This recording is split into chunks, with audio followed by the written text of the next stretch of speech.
Imagine, you show up to set, enjoy some food from craft services, mumble a couple of lines while the bright lights shine on you, and while dozens of other people work their butts off to make you look good, and then go relax in your trailer and count your millions of dollars. Doesn't sound half bad, right? Yep, the life of a movie star sounds pretty lavish if you ask me. Only, what if it isn't entirely true? And what if I just used a writing device to prove my eventual point by starting with sarcastically stating the opposite? That way I could emphatically prove how wrong this common misconception is. That'd be pretty clever of me, wouldn't it? Yeah. Also, acting is hard.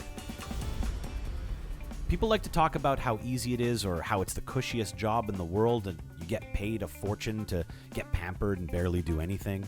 But that's wrong. At least, in a lot of cases, that's wrong. Sure, actors still sometimes get treated like royalty, and sometimes aren't expected to do much, but there are other instances where being an actor is one of the most challenging professions on earth, both mentally and physically. There's a good reason why the good ones get paid millions of dollars. It's because nobody else can do it. By definition, if it's something that very few others can do, then it can't be easy. It's hard work. We recently put out a video about method acting, which you should watch after this if you haven't already seen it, that talk about a lot of the mental hurdles that actors often have to overcome. It can be extremely psychologically stressful to take on certain jokes, or even just to spend your life constantly being someone else. But in this video, I want to focus on the physical limits constantly being pushed by these brave men and women.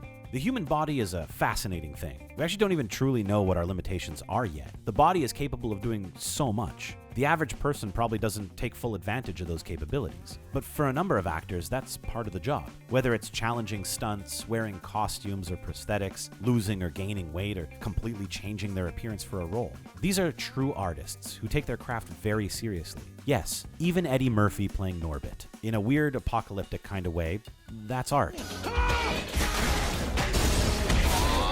And a lot of actors are artists. They say when you buy a painting, you aren't just buying the painting, but you're investing in the artist. You're spending a premium on someone with a good story, or for someone who's uniquely gifted. You're spending money on it because someone spent time, often decades of their lives, working on their craft and growing and improving, only to finally reach a point where they could make that specific piece. Actors are much the same way. They aren't just being paid to show up and act. They earn what they earn because of the blood, sweat, and tears that go into them getting there. Showing up and acting is the easy part. The training and the dieting and everything that goes into getting yourself ready to play the role, now that's the work.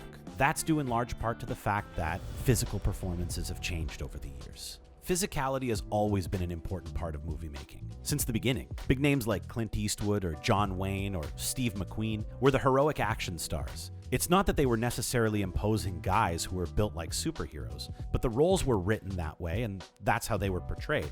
The audience was a bit more lenient back then when it came to suspending their disbelief. These days, movies don't have the same type of luxury. If you want your hero to be a big, hulking, muscle-bound badass, then the actor you get to play the role better be a big, hulking, muscle-bound badass. Dwayne Johnson, I'm looking directly at you. No, I'm not nutsball, but I am about fed up with the defeatist attitude, okay?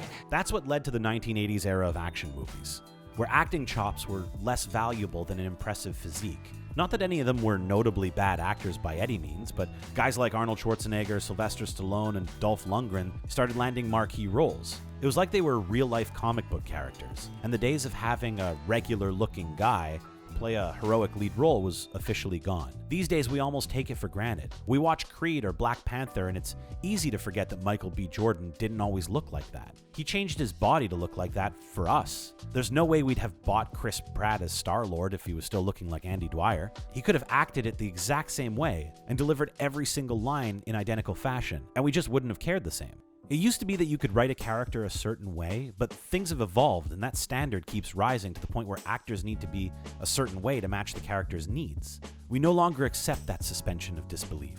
We're almost spoiled with quality, and we demand that our actors completely and utterly embody the role that they're playing. That's why Anne Hathaway impossibly lost 25 pounds to play Cassette in Les Miserables.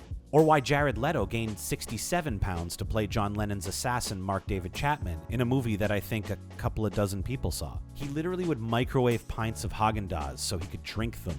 Because the character needed to be heavy, so Jared Leto got heavy. In another instance, Leto lost an estimated 30 to 40 pounds to play a transsexual living with HIV in Dallas Buyers Club. He claims to have weighed 114 pounds at one point. To put that into perspective, he gained 67 pounds in 2007 to play a role, then went back to normal to play other roles and continue being a rock star. Then only 6 years later, in 2013, he lost 40 pounds to play another role. That's more than a 100-pound weight fluctuation within a 6-year span. Intentionally. Like, for work. Love him or hate him, that's an impressive level of dedication. I could tell you meant that. He and so many others understand the value of an on-screen presence and know that it can't be faked with makeup or fat suits any longer. There's just something infinitely better when it's authentic and genuine, and that often means testing one's physical limits, in a way. That's how an actor is measured. Oftentimes, actors are gauged by how far from reality they're able to reach. With the exception of maybe Denzel Washington, actors who always just play themselves are rarely considered great actors. Sure, they could be likable and popular, that's for sure. We all love some Vince Vaughn, but nobody's making a big stink that he got snubbed at the Oscars. The truly respected artists, like a Joaquin Phoenix or a Shia LaBeouf, those are the ones who consistently challenge themselves. Not to say that Vince Vaughn can't do it, I just mean he isn't known for it, and I haven't really seen it. He just sort of plays Vince Vaughn in everything. Which is good too. He's entertaining. But when ranking the greatest actors of today, those spots are usually reserved for people who take risks, play difficult parts, and who are willing to put their body on the line for a role. We tend to give added respect to actors who are willing to spend months, sometimes even years, getting ready for a part. Take Natalie Portman, for example. She called on her background in ballet to push herself to the limits in order to prepare for 2010's Black Swan. She not only lost 20 pounds for the role, eating little more than carrots and almonds, but she spent 8 hours a day in dance rehearsals. Think about that. Not only did she need to prepare as an actor for a role, but the role was that of a dancer. So she also had to become a professional ballet dancer. That's like Will Ferrell getting ready to play in the NBA prior to filming Semi-Pro. Yes! Oh, I'm so happy I can't even feel my arms! That's an entirely different profession that she had to master in order to do her original job. Back in the day, the craziest stunt an actor would be asked to do is like ride a horse, maybe jump off something tall. These days, people like Natalie Portman are breaking their ribs in dance rehearsals and fighting through the pain simply to get into character. Diving deep into a role and changing yourself for the better of the project is a surefire way to earn credibility in Hollywood. Look at Will Smith, who was all well and good when he was doing comedies and action movies, but what truly pushed him over the edge and turned him into a bona fide A-list superstar is when he trained 6 hours per day for months, packed on 35 pounds of muscle, and studied boxing meticulously in order to play the part of Muhammad Ali in the movie Ali.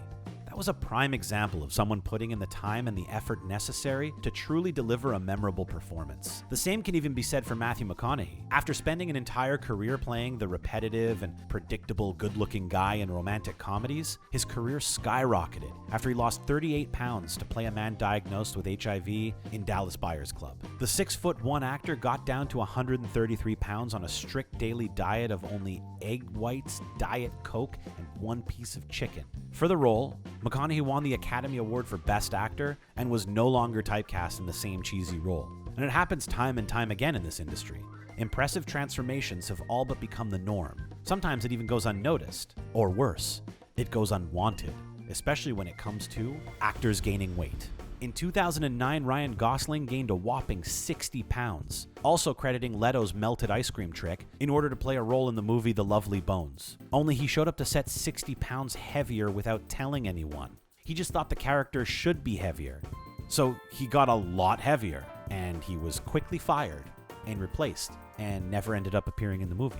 But actors packing on poundage to play a role isn't rare, nor is it easy. For 2004's $1 Million Baby, Hilary Swank consumed upwards of 210 grams of protein per day for 90 days in order to add almost 20 pounds of muscle. She would train 2.5 hours of boxing, followed by 2 hours of lifting weights 6 days a week. She would even eat 8 to 12 egg whites per meal, which kind of sounds like torture. Another one of 2004's most popular pictures was Bridget Jones, The Edge of Reason, in which Renee Zellweger went from a size 4 to a size 14 by consuming over 4,000 calories per day. She offered to gain the weight again for the next Bridget Jones in 2006, but instead they actually wrote it into the script that her character had achieved her ideal weight, but at the same time, that didn't mean her life was perfect. Charlize Theron is no stranger to gaining weight for a role. In 2004, she won the Oscar for Best Actress after packing on 30 pounds to play a prostitute turned serial killer in Monster. However, it was her role as an ordinary mother of 3 in Tully that really pushed her to the limit.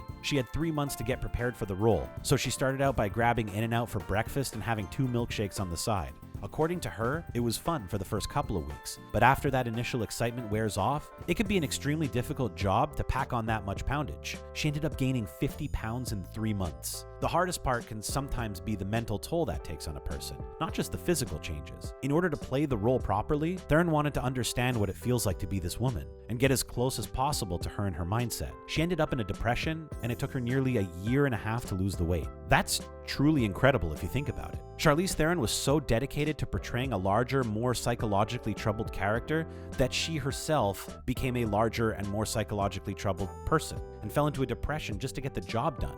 In what other field can a drastic weight gain and a manually induced bout of depression be considered part of the job? There's even actors who have to gain and lose weight for the very same project. One of the best examples is Tom Hanks in the movie Castaway, where he had to film the movie in 2 parts over the course of 16 months because he needed to play a regular, ordinary guy and then also needed to drop 50 pounds to play a man who's stranded. Robert De Niro did something similar in Raging Bull. He built up muscle and got into great shape to play the iconic boxer Jake LaMotta. He also packed on nearly 60 pounds to finish off the movie as an older version of LaMotta. He doesn't even look like the same person. His dedication paid off though, as De Niro won both a Golden Globe and an Academy Award for the role. And then of course there's perhaps the actor whose name is most associated with a radical change in the number on the scale, Christian Bale. For 2018's Vice, in which Bale plays the lead role of former Vice President Dick Cheney, he gained 40 pounds. He says it's the first time in his career that he changed his weight in the right way, by doing so under the supervision of a nutritionist.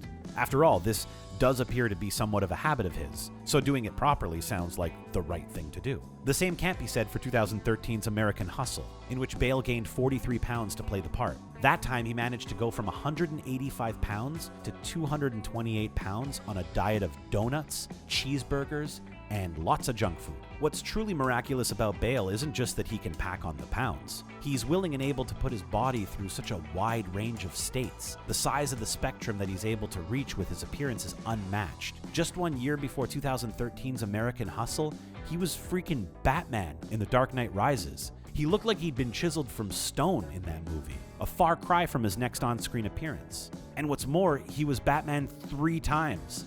That means that from Batman Begins in 2005, through The Dark Knight in 2008, and all the way to Dark Knight Rises, Bale was taking on other roles and consistently changing his body, only to keep returning to the pro-athlete-esque physique of Bruce Wayne. Perhaps the craziest of all of them is 1 year before starring in Batman Begins, Bale played the lead role in The Machinist.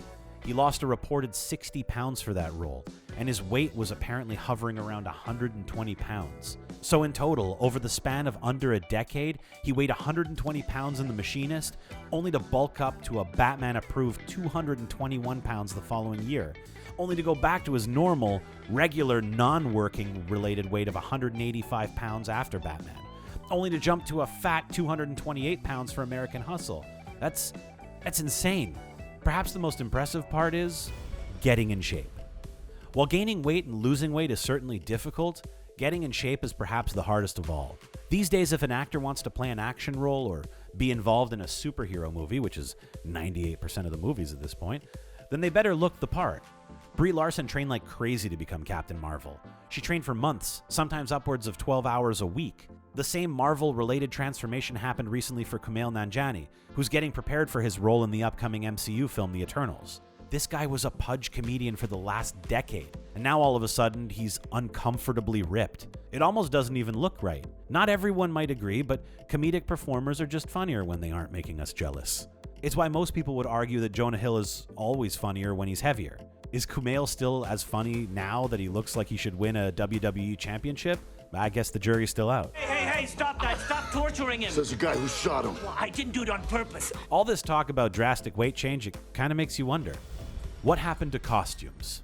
Tom Cruise didn't gain 80 pounds to play a cameo part in Tropic Thunder. No, he wore a fat suit, as did Gwyneth Paltrow in Shallow Hal, and countless other actors have done it. Putting your body through that type of stress isn't always 100% necessary. Sure, it's nice to be authentic, but where's the line drawn? If you could pull off a passable fat suit, or get the same desired effect using makeup or prosthetics? And what's with all these actors insisting on torturing themselves? After all, the makers of Hairspray can make soggy John Travolta look like a large, sassy woman. Then again, sometimes the costumes and wigs and makeup aren't much easier. Jim Carrey apparently hated wearing the outfit for How the Grinch Stole Christmas. He was apparently a nightmare to deal with on set, which is understandable when you consider how much time and patience went into making him look that way for every single day. And how awful it must have been to stay in that for long, strenuous 10 to 15 hour days. I mean, just wearing those contact lenses all day sounds like a literal nightmare. Whether it's an uncomfortable costume or an actual weight change, there's no denying the fact that actors push themselves to the extreme in order to deliver quality performances. So while some celebrities are just rich and famous for no good reason, a lot of actors have put themselves to the test and earned everything.